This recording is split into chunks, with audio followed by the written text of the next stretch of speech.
Simplihan lang natin itong ating chicken curry. Papan-fry lang natin itong ating mga gulay. Tanggalin mo at iset aside na muna. Kung gusto mong medyo tosta, ikaw nang bahala. Pero sa akin, okay nang ganito. Binawasan ko lang ng mantika at niligay natin yung ating bawang para gisahin ito. Ilagay na natin yung sibuyas at maya-maya ilagay mo na yung luya. Ganyan lang kadali ang pagigisa. Ilagay na natin yung ating mga manok at isangkot siya muna natin to para mawala yung lansa.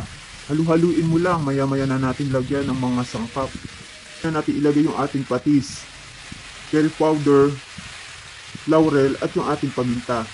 Haluin lang natin itong mabuti para mag-well combine lang yung kanyang mga ingredients. Ngayon, pwede na nating lagyan ito ng tubig at lutuin lang natin para ito ay lumambot. Yung pinakasabaw. Pwede mo na ilagay dito yung ating carrots at yung ating patatas para sabay silang lumambot ng mga manok.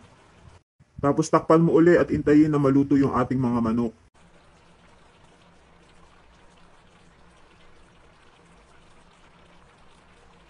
Sa tansya kuwari ay kukunti na yung ating sabaw at pwede na natin dito ilagay yung ating mga gata.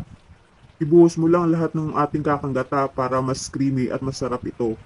Tapos dagdagan mo lang ng red bell pepper, pwede kayong gumamit ng green. Hintayin lang natin na umunti yung sabaw nito.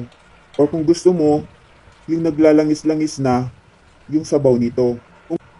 Pero para sa akin, mas gugustuhin ko yung naglalangis-langis yung sabaw nito. Tulad dito tingnan mo. At maglalaway ka talaga sa sarap. Napakadali lang palang gawin ito. Kaya sa mga naghahanap ng recipe about sa chicken, itry nyo to. Napakadali na at napakasarap pa.